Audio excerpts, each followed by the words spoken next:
चलिए सभी तो भैया राधे राधे। आज हम लोग जानेंगे व्याकरण के एक नए टॉपिक को जिसका नाम है समास परिचय। और इसमें हम लोग जानेंगे समास किसे कहते हैं, यानी समास की परिभाषा जानेंगे। हम समास की परिभाषा को जानेंगे। समास क्या है, समास का अर्थ क्या है, समास का अर्थ क्या है, इस विषय में जानेंगे। और आज के वीडियो में हम लोग जानेंगे समास के भेद कितने होते हैं, समास के भेद के विषय में। तो आज हमारी चर्चा होगी वो होगी सबसे पहले समास की परिभाषा क्या है, दूसरा है समास का अर्थ क्या है, और तीसरा है कि समास के भेद कितने होते हैं। इन पे आज हम लोग चर्चा करेंगे। यदि हमने इन चीजों को जान लिया तो आप समझ लीजिए कि समास आपके लगभग क्लियर हो जाएंगे। क्योंकि हमें जो टॉपिक पढ़ना होता है, जब तक हम उसके विषय में नहीं जानेंगे तब तक भाई हम आपको कहीं जाना है, केवल हम शहर का नाम सुन लें और हमें रास्ता पता ना हो तो हम लोग भटकेंगे। यदि रास्ता पता है कि कौन सी बस कहाँ से मिलेगी, टटाटट बैठते चले जाइए। चलिए तो सबसे पहले बात करते हैं हिंदी व्याकरण का एक महत्वपूर्ण टॉपिक समास। समास की परिभाषा, सबसे पहले हम समास की परिभाषा के विषय में लिखते हैं कि समास की परिभाषा क्या है।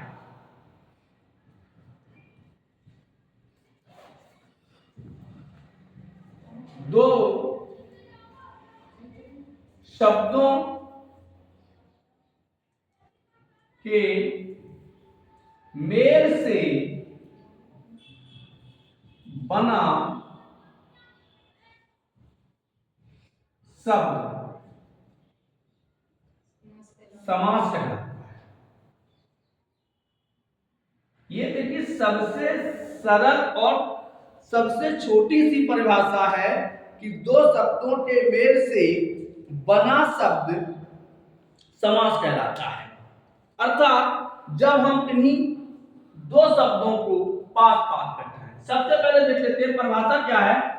दो शब्दों के मेल से बना शब्द समास कहलाता है। क्या कहलाता है? समास। दो शब्द कैसे हैं? जैसे एक शब्द है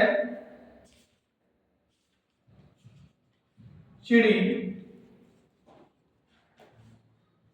मां, यहां दो शब्द हैं, इसका विग्रह देखो कैसे होगा, चिड़ियों को मारने वाला। चिड़ियों को मारने वाला शब्द को हमने केवल एक छोटे से शब्द में रख दिया, चिड़ी मां। तो दो शब्द, दो या दो से अधिक शब्दों के मेल से बना शब्द समास कहलाता है। अब बात आती है समास का अर्थ क्या है। चलिए ये थी परिभाषा। अब बात करते हैं कि समास का अर्थ क्या है। देखिए समास का अर्थ, समास का अर्थ, समास शब्द दो शब्दों से मिलकर बना। सबसे पहले तो ये देख लेते हैं कि समास शब्द कितने शब्दों से मिलकर बना, दो शब्दों से। समधन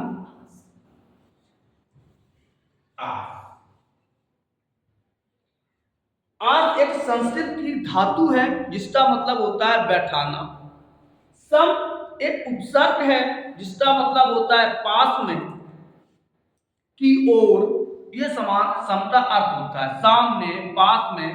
तो जब दो या दो से अधिक शब्द, दो या दो से अधिक शब्द पास पास बैठ, पास पास बैठ कर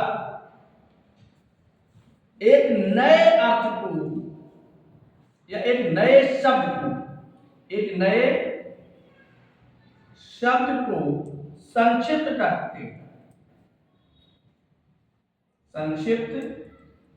करके बनाते हैं तो वह समास होता है। याद रखो कि इस समास का अर्थ इस परिभाषा में है। समास का अर्थ क्या है? संक्षेप।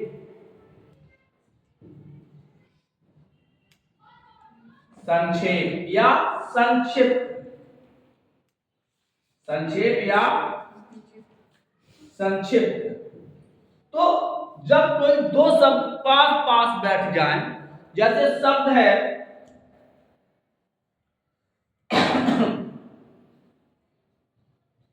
गरम और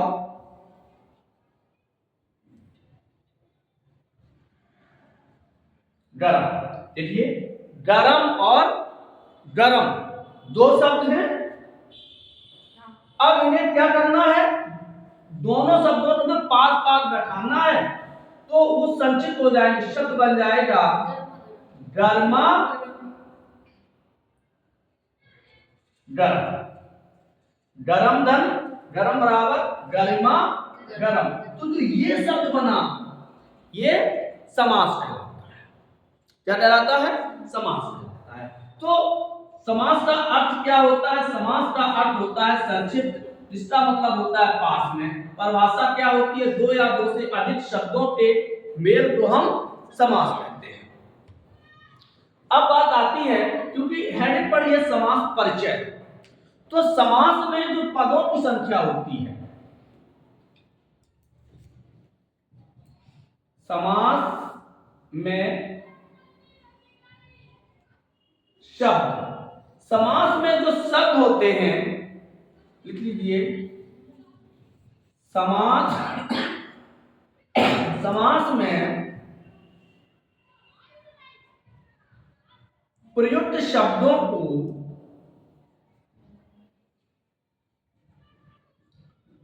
पद कहा जाता है। समास में प्रयुक्त शब्द क्या होते हैं? तो पद होते हैं। समास में शब्दों को क्या कहा जाता है? तो समास में शब्दों को क्या कहा है? समास में शब्दों को पद कहा जाता है। और पद कितने प्रकार के होते हैं? तो पद दो प्रकार के होते हैं। पद कितने प्रकार के होते हैं? दो। एक होता है पूर्व पद, दूसरा होता है उत्तर पद। शब्द में जो समास में जो प्रयुक्त शब्द होते हैं, उन्हें क्या कहा जाता है? पद कहेंगे। और ये पद कितने प्रकार के होते हैं? तो दो प्रकार के होते हैं, एक पूर्व पद और एक उत्तर पद। यहां से बड़ा ध्यान से समझना है। पूर्व पद और उत्तर पद के कारण ही समास के भेद होते हैं कि कौन सा समास हम किस वर्ग में रखेंगे। हालांकि समास जो हिंदी में आए हैं वो संस्कृत से आए हैं। किससे आए हैं? संस्कृत से आए हैं। लेकिन दोनों में अंतर है। ऐसा तो नहीं ज्यों के त्यों संस्कृत के आगे होंगे, कुछ व्याख्या करके, कुछ परिवर्तित करके। तो हिंदी में जो समास के भेद होते हैं वो 6 होते हैं। कितने होते हैं? 6 होते हैं। तो हम बात करते हैं 6 भेद इन पर आधारित है, पूर्व पद और उत्तर पद। किस पर आधारित होते हैं? पूर्व पद और उत्तर। पहले वाला पद जो होता है वो पूर्व पद होता है, अंत वाला पद होता है वो उत्तर पद होता है। उत्तर का मतलब होता है बाद, पूर्व का मतलब होता है पहले। यानी एक तो पहले शब्द और एक बाद। ये शब्द पद कब बनते हैं? जब इनके साथ कोई विभक्ति, क्योंकि शब्द यदि हम समास को तोड़ेंगे तो विभक्तियां निकलेंगी, अव्यय निकलेंगे, तो उन्हें हम कहते हैं पद। चलिए आगे बढ़ते हैं। अगला प्रश्न आता है, इसी पद से देखते हैं कि शब्द आमरण। शब्द क्या है? आमरण। इसका जो विग्रह होगा वो होगा मरने तक। मरने तक, जब तक जीवन है। हम ऐसे आजन्म, जब तक जीवन है इन जन्म से, और ये आमरण मरने तक। तो जो तक शब्द है वो है आपका पूर्व उत्तर पद, और मरना है पूर्व पद। तो आ हो गया यहाँ पे पूर्व पद और मरण हो गया उत्तर पद। लेकिन आ का अर्थ कहां निकलेगा? तक में। हमें जो ये हमने अलग किया, इन पदों को अलग होने का अर्थ क्या होता है, चलो इसको भी देख लेते हैं, फिर आगे बढ़ते हैं। जब कोई पद अलग होता है, हाँ, जब कोई पद सामासिक पदों को अलग करने की प्रक्रिया क्या कही जाती है? विग्रह। समास में विग्रह होता है और संधि में विच्छेद होता है। अच्छा, एक चीज यहां पे और है जो बहुत ज्यादा है, समास शब्द का विलोम क्या होता है? देखिए, समास का विलोम होगा व्यास। व्यास का मतलब होता है फैलाव, विस्तार, और समास का मतलब होता है संक्षेप या संक्षिप्त या संकुचित। क्लियर है? अब थोड़ा सा आगे बढ़ते हैं। तो विग्रह क्या है? समासिक पदों को अलग करने की प्रक्रिया विग्रह कहलाती है। जैसे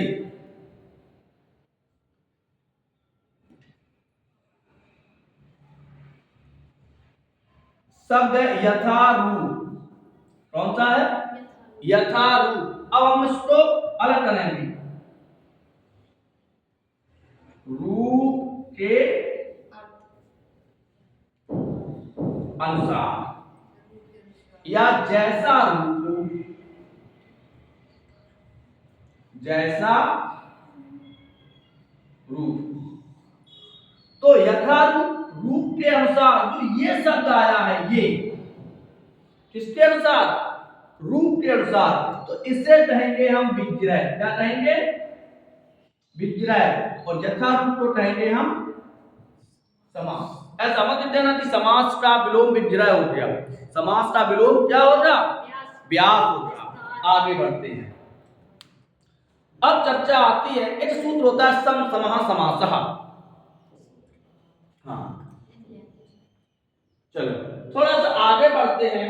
अब बात करते हैं जो मूल रूप से है। पद समझ में आ गए? पद समझ में आ गए? पदों के अनुसार ही आपके समास चलेंगे। देखते हैं समास के भेद। समास के भेद। समास के कितने भेद होते हैं? तो हिंदी में समास के 6 भेद माने जाते हैं। कितने भेद होते हैं?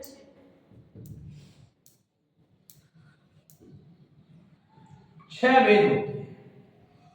पहला होता है आपका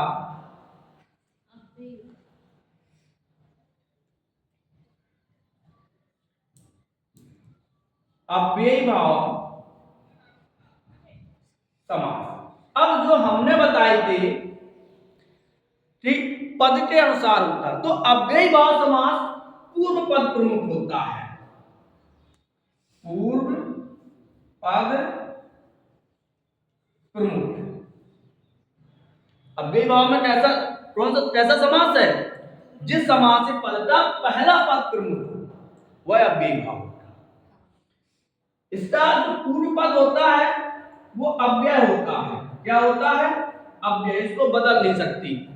जैसे एक उदाहरण देखते हैं, विस्तार बाद में चलेंगे। दूसरा है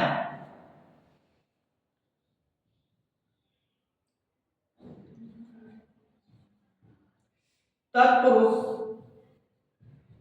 समास। कौन सा? तत्पुरुष समास कैसा होता है? ये पेपर में पूछे जाते हैं। जिस सामासिक पद का द्वितीय पद प्रमुख हो या उत्तर पद प्रमुख, उत्तर पद प्रमुख, लेकिन किंतु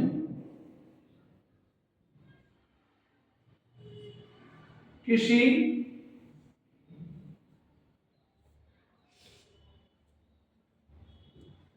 कारक चिन्ह का लोप।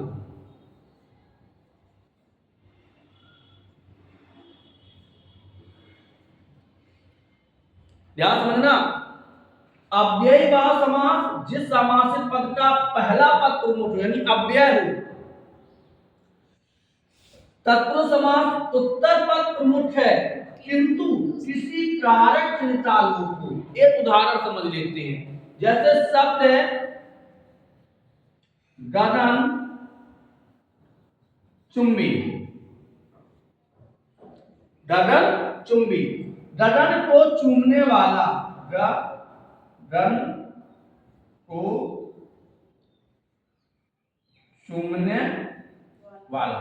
तो देखिए उत्तर पद प्रमुख है, चूमने वाला, लेकिन दोनों पदों के बीच किसका लोप है? तो कारक चिन्ह का लोप है, तो इसे हम तत्पुरुष समास कहेंगे। इसका उत्तर पद प्रमुख है। ये पूछे जाते हैं परीक्षाओं में, इसलिए थोड़ी सी इस पे चर्चा हो रही है। तत्पुरुष के बाद आता है आपका तीसरा भेद, द्विगु समास। द्विगु समास ये क्या है? जिस समास, अब इसका कौन सा पद है? पूर्व पद संख्यावाचक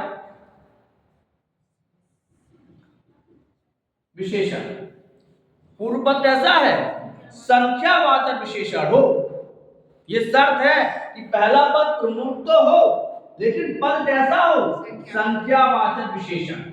पूर्व पद प्रधान है, लेकिन कैसा है? संख्या। जिस सामासिक पद का पहला पद संख्यावाचक विशेषण हो, जैसे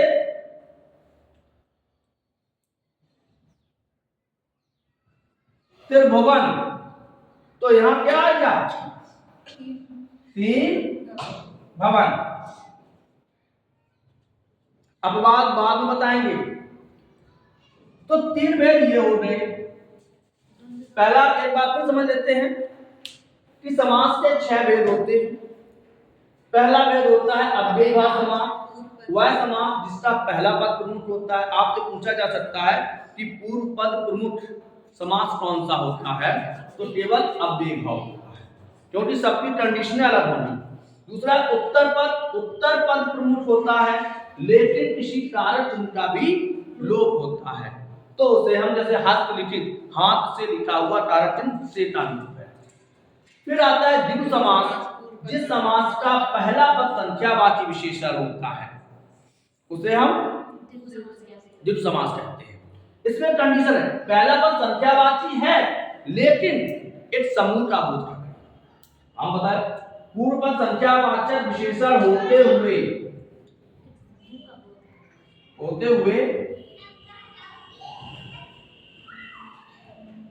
किसी समूह का बोध हो। किसका बोध हो? समूह का बोध हो, उसे हम द्विगु समास कहते हैं। चौथा आता है हमारा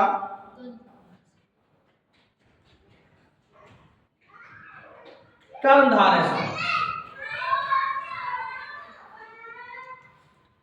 जिस सामासिक पद का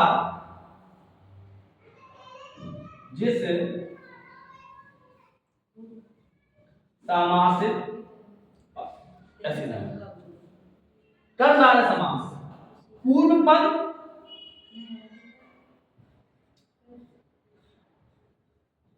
पद केवल विशेषण हो,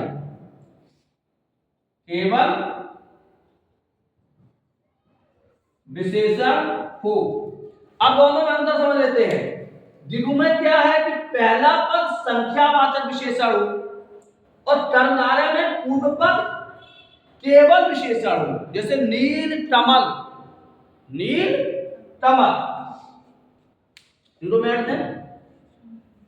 थोड़ा ऊपर बढ़ते हैं, चलो ऊपर को छोड़ते हैं।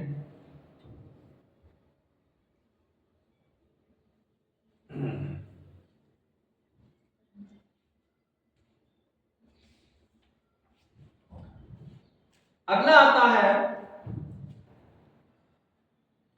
अव्ययीभाव हो गया, तत्पुरुष हो गया, दिव्य हो गया, कर्मधारय हो गया। अब आता है द्वंद्व समास, 5वें नंबर पे द्वंद्व समास। दोनों पद प्रमुख, दोनों पद प्रमुख, दोनों पद, जिस समासित पद के दोनों पद प्रमुख होते हैं उसे हम द्वंद्व समास कहते हैं। क्लियर हो गया? जैसे माता पिता, माता और पिता।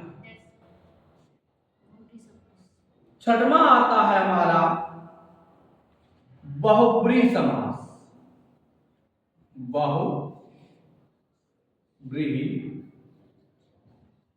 समास। अन पद प्रधान, अन पद प्रमुख, अन पद प्रमुख, जिस समासित पद के कोई तीसरा पद प्रमुख, दोनों पद प्रमुख ना होते कोई तीसरा पद प्रमुख होता है उसे हम अन पद प्रमुख कहते हैं। जैसे चक्रपाणी, चक्र है हाथ में जिससे, अर्थात विष्णु। तो आज हम लोगों ने केवल समास परिचय के अंतर्गत समास की परिभाषा पढ़ी, समास का अर्थ पढ़ा, समास के पद पढ़े, समास के भेद पढ़े। कल हम लोग चर्चा करेंगे जो हम लोगों ने ये पद लिखाए हैं इनमें पहला पद जो होगा, पहला भेद होगा अव्ययीभाव समास, उस पे हम लोग चर्चा करेंगे। क्लियर है? तो कल का जो विषय होगा वो अव्ययीभाव समास। तब तक के लिए राधे राधे।